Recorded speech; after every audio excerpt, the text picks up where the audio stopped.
actually putting the thermostat housing back on, and I had to drill and tap a hole for the temperature switch from the Miata, which required an M16 by 1.5 tap. And I didn't film this because I don't have that tap, so I had to get someone to do it for me. Because in my tap and die kit, I don't have M16 by 1.5. But anyway, so this morning I'm working on mounting the fans to the radiator here so I can permanently put the radiator in the car. At a glance, these fans did not look like they were going to fit, so I was a little bummed out. They were too wide for the radiator. There's no way they would fit inside. But with a little modification of the fans cages here, I was able to get them to fit very tightly and only staggered, and I was actually able to lower far enough. I even had to modify this little piece here so it goes down a little further so that the hood latch can actually fit here. So with a little bit of work, they do fit very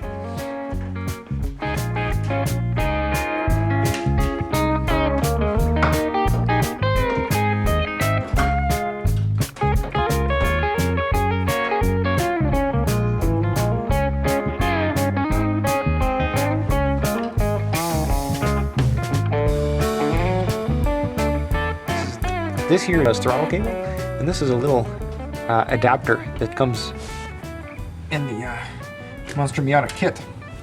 So I got myself a Ford speed sensor, and I'm using a white gear because of the 273 gear ratio I have in the current differential that I'm using. But with the 327, I think it says to use a red gear. But anyway, 21.2.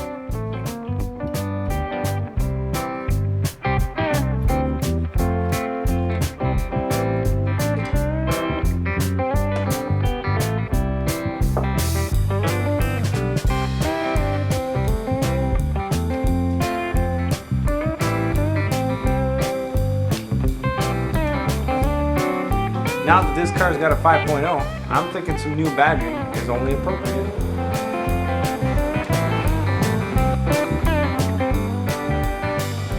I ended up having to buy some new bar bend connectors for the fuel rail.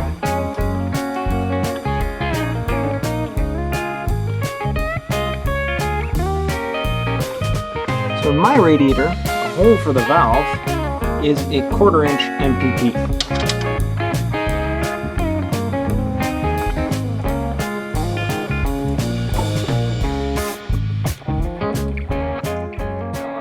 This is a little bit of a problem. Not really sure how I'm going to be passing my air.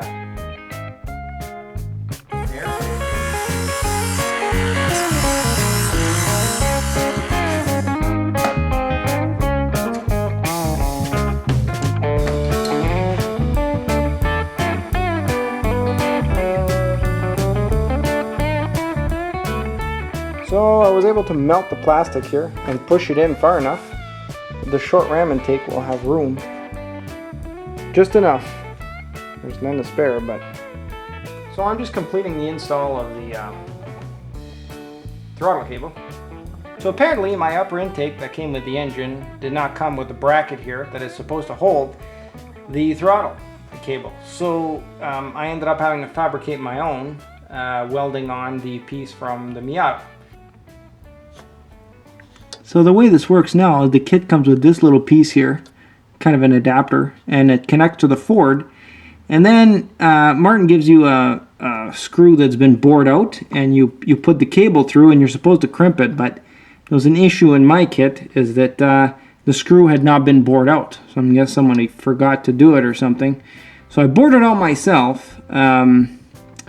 But I didn't have a long enough one to crimp it onto the cable, so I just ended up welding a little ball at the tip of the cable so that the cable can't pull back through. I finally received my new starter. This is the old one that came with the engine, this old clunker here, and I decided to replace with this shiny new bling PM style. Nice and sleek. Okay, so let's take a look at the starter wiring here. Where are we? Right in here. Okay. I modified that connector a little bit, bent a little bit differently, but it'll connect decently. Not really a whole lot of ways that this can go. I throw one arm from the back here. Okay, get my hand in there.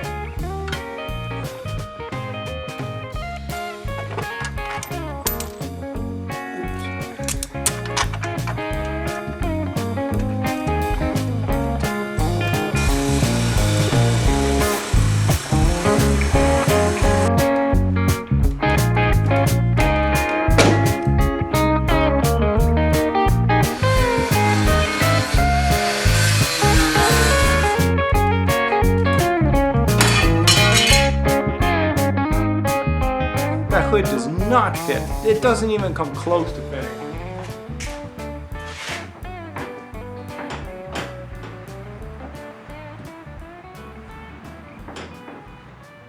There's tons of stuff that are far from clearing.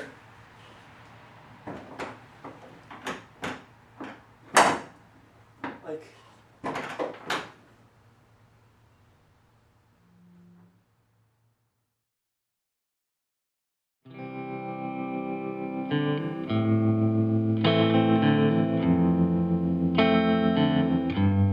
in every major project that you take on in life, there usually comes a time where you get a little frustrated and you get a little depressed.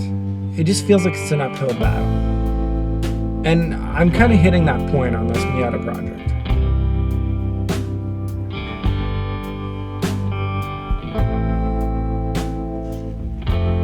It just seems like over the last 5 months, I have spent just every dime that I had and every spare hour that I had on this project, and it just seems to be taking so much longer than I thought.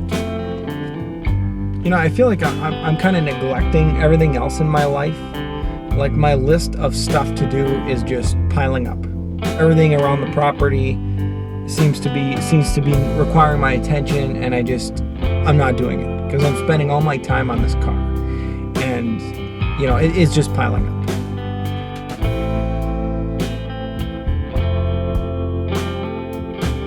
We planned a huge renovation project on our house this summer, and I'm racing against the calendar to get this car done so that I can start on the house. And just every step of the way, there seems to be a new roadblock. And then we're getting married in the fall. She's spending a lot of time and a lot of effort planning this wedding, and I'm not there. I'm not really doing anything. I'm in the garage working on my car. And I realized that probably a whole lot of other women would probably not accept this kind of thing. And I promised her that the car would be done by the summer and that it wouldn't cost too much money. And in the end, it's ended up costing a whole lot more than I told her it would. And it's taken a lot more of my time, and it ain't done. And there's still a lot of work to do. So when I went to put the hood back on there, I realized, a lot of things kind of ended up hitting me at the same time. I would have to get my intake milled. In future years, I plan to go with an aftermarket intake anyway.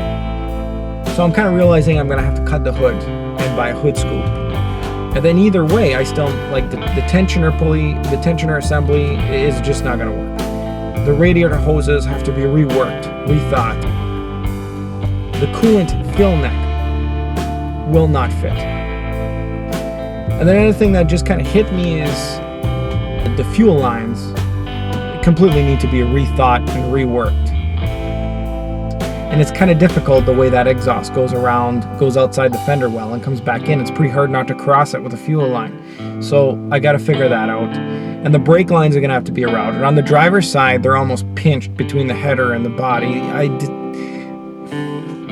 Maybe you could get away with it, but I just don't feel good about it. It's going to have to be reworked. And a week ago, I didn't even know that I had all this to do. I was hoping I'd be working on the exhaust now, but now, I've got all this to do. But then you sleep on it and you reflect a little more, and the next day you head back in that garage and you figure out a solution to your problems, and then you keep moving forward.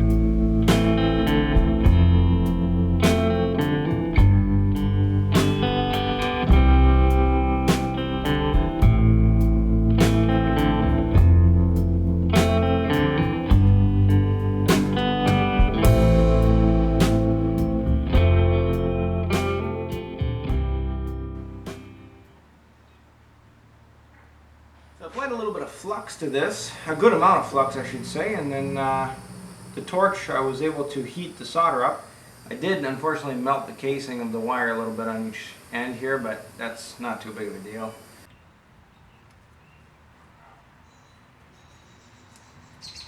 So I am in the process of running some new fuel lines here. Feed, return. And as you can see, I drilled a few holes down in the spot there. So they're not coming as close to the headers, okay? As opposed to the old ones, which were passing right by the header over here and would follow the header all the way. So here's where the new fuel lines are connected, over here and here. And these will end up, when I'm done, these will be flush with the edge of the body there, like this, because there's an exhaust pipe passing about here.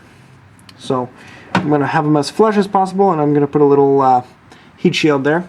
But that is really the only spot that they are passing close. Before, the way they were routed, we can see the vent hose, the vent line here, that used to go to the charcoal canister. That's basically where they used to all be. So the day has finally come where I'm about to make the first attempt to start this engine. Am I optimistic that it's going to start on the first shot? No, but we'll see. Otherwise, I put the oil in the transmission, oil in the engine, oil in the differential. It's all ready to go.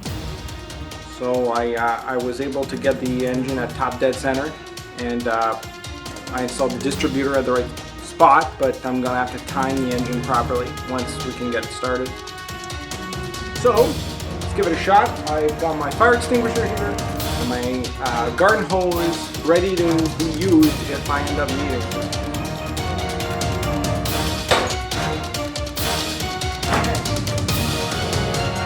There goes the hose.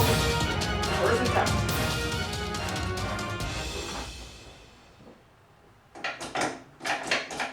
Transmission's in neutral.